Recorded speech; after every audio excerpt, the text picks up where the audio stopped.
4 of Robert Dahlgren makes another journey through the pit lane. Okay, restart time. Puts it in the hands of Shane Van Gisbergen in the acceleration zone. Look at them all spread out. They go in search of their own piece of real estate. They bump and grind and push and shove. And now they've got to come all back together again for turn 1. Jason Bright over and up and into the wall. Oh. That started with Slade down the inside. Okay.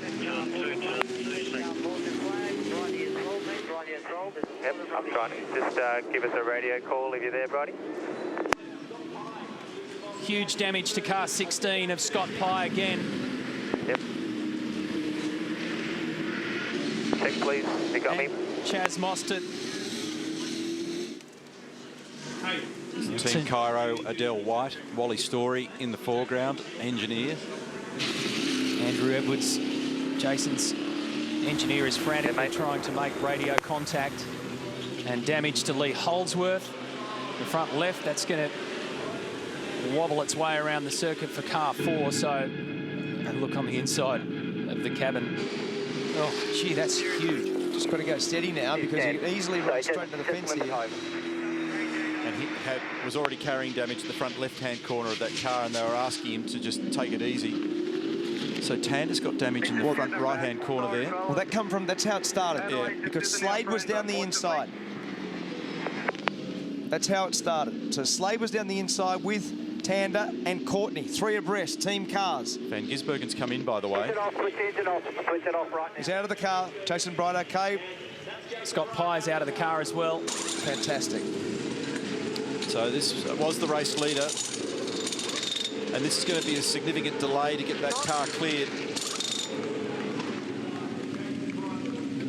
Bridie was involved in a pretty big crash at the Bathurst 12 hour that he wound up in hospital for. He was checked out and okay. So that's 2 enormous shunts in the space of just a few weeks. The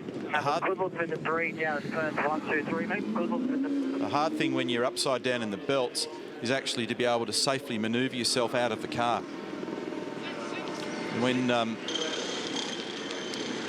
electronics in the car after a prescribed period don't sense any action from the crank trigger, the electronics in the car shut down. Here's the replay. This will give us some explanations.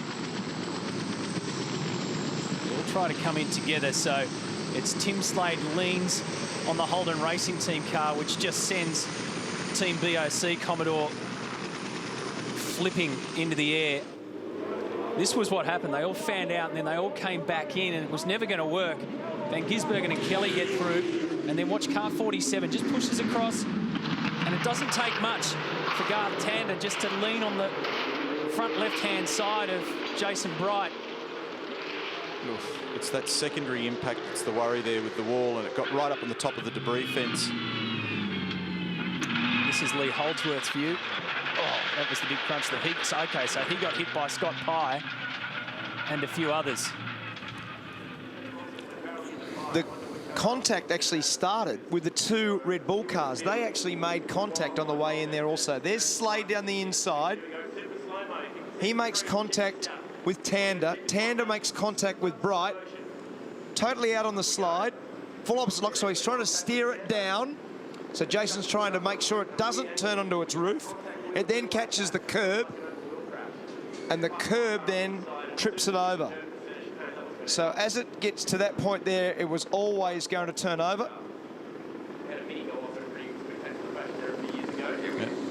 Must have picked up the front right wheel of Tander's car in order to be able to do that launch, and Tander's in the pit lane and has been there for a while now as well, so it'd be pretty fair old damage on that.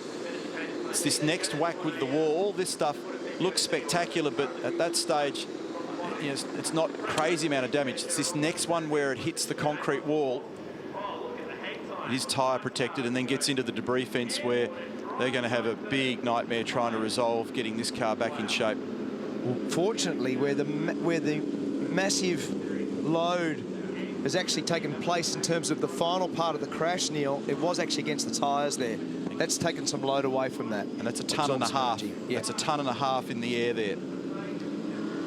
It's just been tossed around like a toy car. I'm in the garage with Brad Jones, and Brad, no team is more of a family than yours.